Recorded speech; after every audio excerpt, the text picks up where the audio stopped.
Coming up on Winthrop Close Up, a recent school bombing in Nigeria killed dozens. Could it happen here at home? There have been 14,000 cases of Ebola in West Africa, but only 3 in the United States. Is this getting blown out of proportion?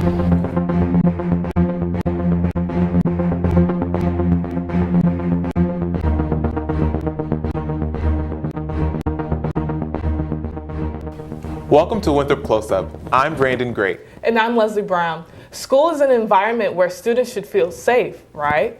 Not always. I set out to explain why a school bombing in Nigeria has an influence on local student safety. To CNN.com, a suicide bomber disguised as a student set off an explosion in a government boarding school. The explosion killed 47 people and wounded 79 others. But have you ever considered an incident like this happening at Winthrop University? We prepare ourselves for it, we plan for it, and hopefully, if it would ever happen, we would be prepared for it in our response. The suicide bomber is suspected to be a member of Boko Haram, a militant Islamist group. Dr. Ginger Williams believes a lack of education was the cause of the horrific incident that took place in Nigeria. We need to think, how can we educate people about the dangers of belonging to some extremist group of any kind? So I think education would be key here. Here at Winthrop University, you can see how easy it is to access the campus grounds. All someone would have to do is find a location, plant the bomb, then leave. One student says he can't allow the potential threat of a bombing cause him to live his life in fear. I would be scared if that were to happen, but I can't let the fact that it may happen control my life. Chief Zebedis did say that Winthrop is in talks of acquiring a bomb dog. Although the dog would be used for other means, its primary purpose would be to prevent bombings from taking place at Winthrop and hopefully avoid the tragedy that killed so many in Nigeria. Winthrop is still trying to locate funding for the bomb dog. The dog would cost the university between $15,000 and $55,000. While we're thinking about safety at Winthrop, safety in Missouri is at the forefront of the nation's mind. Law enforcement preps in Ferguson, Missouri, as people await news of whether a white police officer will be indicted in the shooting death of an unarmed black teenager. This would be, from our standpoint, a secondary role. We would not have the guard, on the front lines, interacting with, dealing with, confronting protesters. It's not clear when a grand jury will hand down a decision on whether to indict Officer Darren Wilson in the fatal shooting of Michael Brown. And it's not clear how people will react. Missouri Governor Jay Nixon declared a state of emergency as a precaution, calling in the National Guard to assist county police officers in preparation. Meanwhile, local servicemen and women were recently honored for their service to our country on Veterans Day. A ceremony took place at the Memorial Gardens and lasted for about an hour, recognizing all who have fallen, served, and are still serving. Attendees also remembered loved ones with the Veterans Memorial Tombstone, which features the names of fallen soldiers. We here at Winthrop give a big thanks to all those who have served and continue to serve to keep our country free. As U.S. troops come home from missions overseas, reporter Chris Gaitan finds out how Winthrop is serving these returning veterans.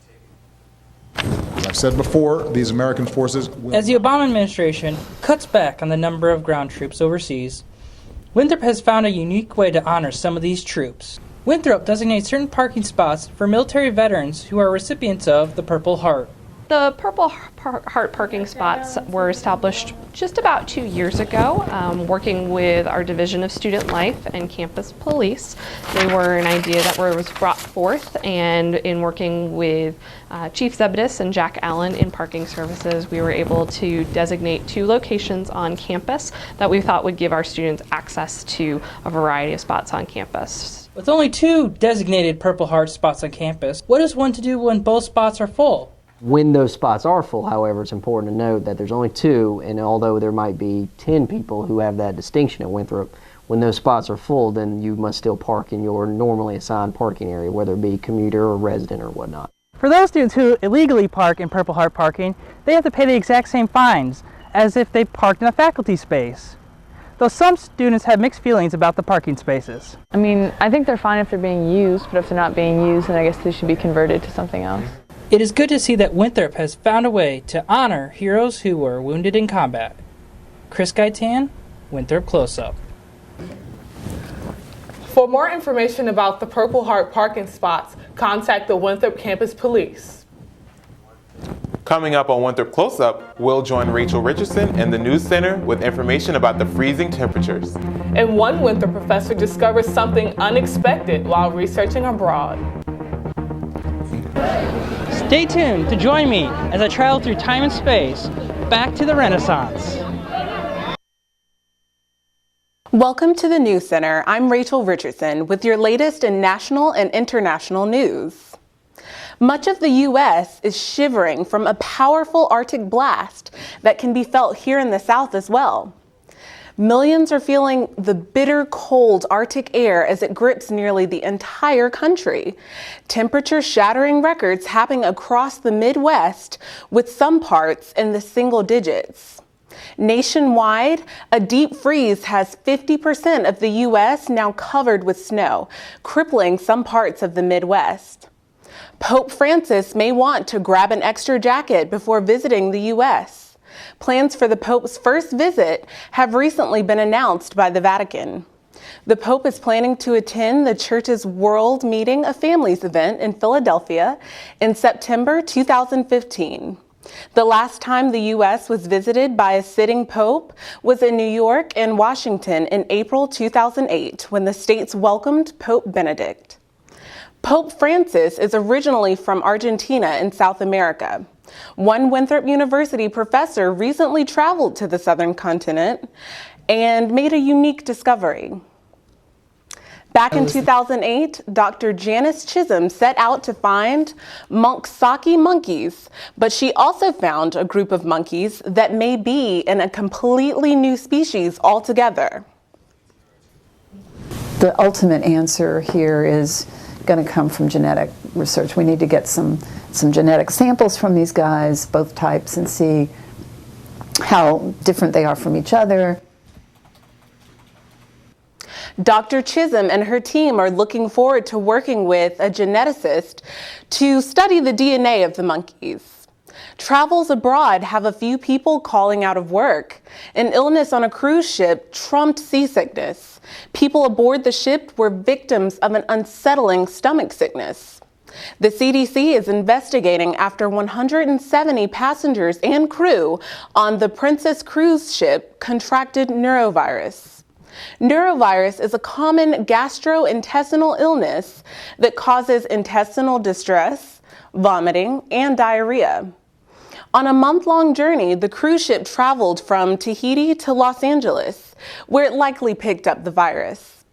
The CDC says that this is the second time this year that a crown princess has had neurovirus.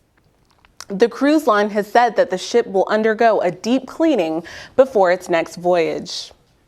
This wraps up this week's News Center report. Back to Leslie and Brandon in the studio. Thank you, Rachel. Coming up on Winthrop Close Up. There have been around 14,000 cases of Ebola in West Africa, but only 3 in the U.S. Is this getting blown out of proportion? Thanks for staying with us. The death toll from the Ebola virus is growing, but is there cause for concern while the virus is in the U.S.? Here's more about this deadly disease. Virus disease is an infectious and generally fatal disease. As of November 9th, there have been about 14,000 cases with almost 5,600 fatalities in West Africa. In the U.S., there have been only 3 cases, one which was fatal. And you literally have to come in contact with someone's bodily fluids and all the nasty ways that can happen. That includes blood, saliva, mucus, sweat, tears, semen, vomit, urine, and feces. There was much uproar in the media about the Ebola virus spreading in the U.S., striking fear amongst the public. Dr. Ardiolo and some students say that they are over-sensationalizing this virus. Honestly, I feel that the media has, I don't want to say exploited the issue, but sometimes they make it more than what it really is. I think that it should have been emphasized that it was not airborne at first, rather than the fact that it was just in the U.S., because me and my friends and family were really freaking out about it. Dr. Ariola wants to stress that it's not easily transmissible. I tried to say it's highly infectious, but it's it's not very contagious. The flu is highly contagious. Someone just has to be in the area. They'll sneeze once, and the flu germs will be in the air for a long time. Not with Ebola. According to NPR, there's a 1 in 13.3 million chance of contracting Ebola in America. That's a favorable statistic for us here in the U.S., but the rate of contraction is a lot higher in Africa. Some of the world's biggest music stars have gathered in London to re-record the Band 8 single, Do They Know It's Christmas, to raise money for the fight against the Ebola virus. One Direction, Emily Sandé, and Seal are just a few in the star-studded lineup.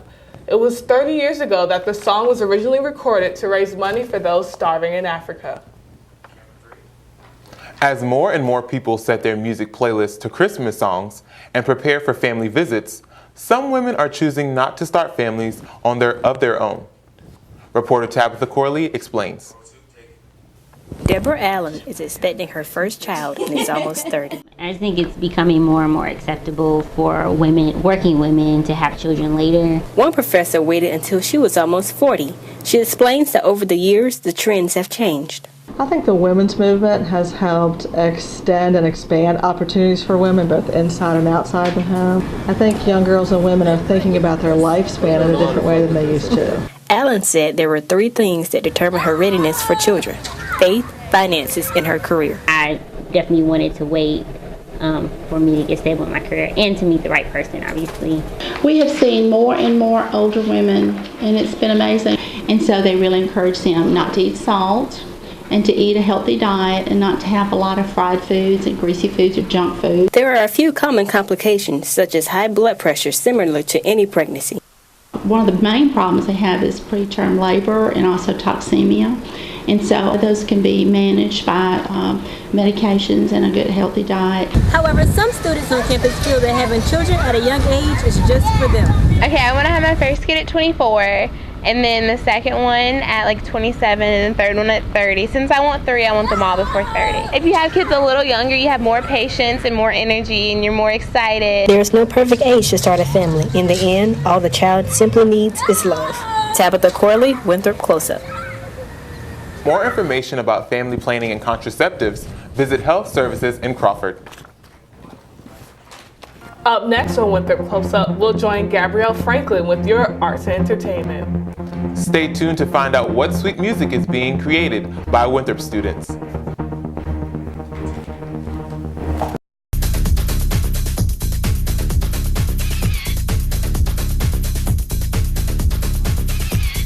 Welcome to Arts and Entertainment. I'm Gabrielle Franklin.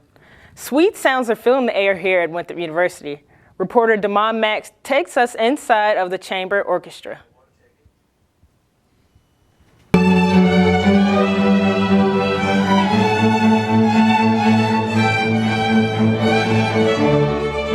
We wanted to start with something a little bit upbeat, so the beginning of the Mozart was like that.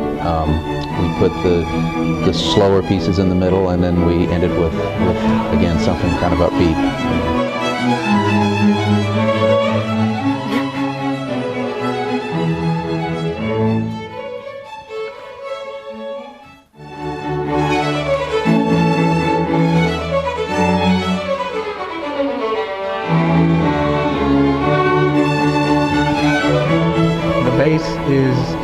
The bass sets the melody, the harmony, and the rhythm. So basically it's the foundation of the music.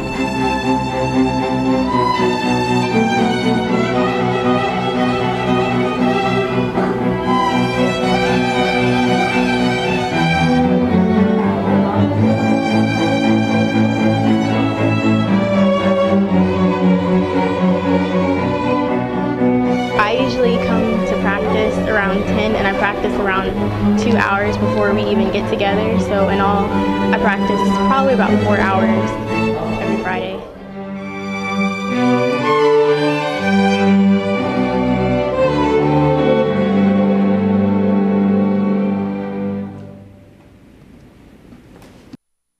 Are left on this semester's schedule by checking out the Winthrop calendar online. Well, music isn't the only thing that unites people of diverse backgrounds. Winthrop's international students got the chance to show off their talents while sharing some of their culture.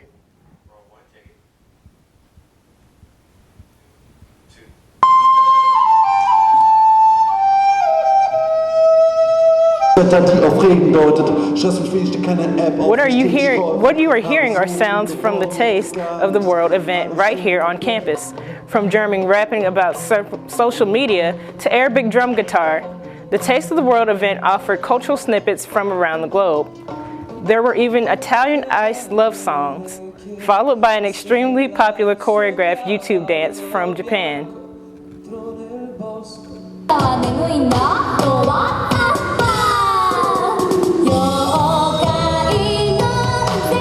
From around the world to back in time, reporter Chris Gaitan takes us to the Renaissance.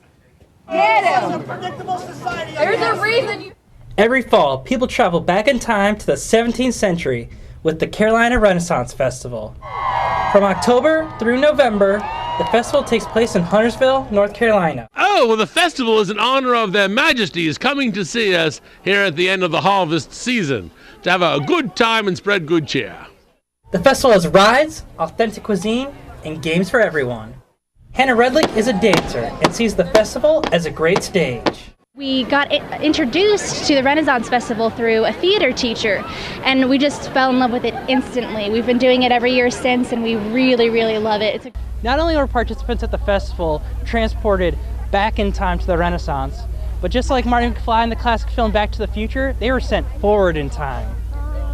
The festival also encouraged participants to dress up as their favorite sci-fi characters. Lisa Weekly and her children won the children's group of the sci-fi costume contest. I love the Renaissance Festival, and I'm so glad they do these costume contests. And this weekend is especially nice because we can dress up as any time traveler or anyone we want to be.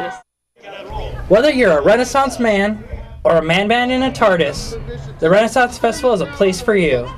Chris Gaitan, Winthrop Close Up. This ends arts and entertainment for this week. If you would like your program or organization featured on the show, email us a description. Now let's take it back to Brandon and Leslie in the newsroom. Thank you, Gabrielle. With only a few weeks left in the semester, many students have begun the countdown to winter break. One thing people are doing before heading home is filling out the order form for their class ring. A ring day in the DeGiorgio Campus Center giving seniors, juniors, and alumni an opportunity to view and try on their Winthrop rings. Some students decide that the ring representing their time at Winthrop is well worth the expense. Of like you can wear it around your neck or something. It really is just a preference, but I really recommend taking some kind of memento from this place because otherwise you just kind of came and left and you won't have anything to remind yourself of like why you went there. If you missed Ring Day and are still interested in ordering a class ring, visit college.jostens.com. That wraps up this week's Winthrop Close Up. As always, connect with us on your favorite social media sites. We'll see you next week for another Winthrop Close Up.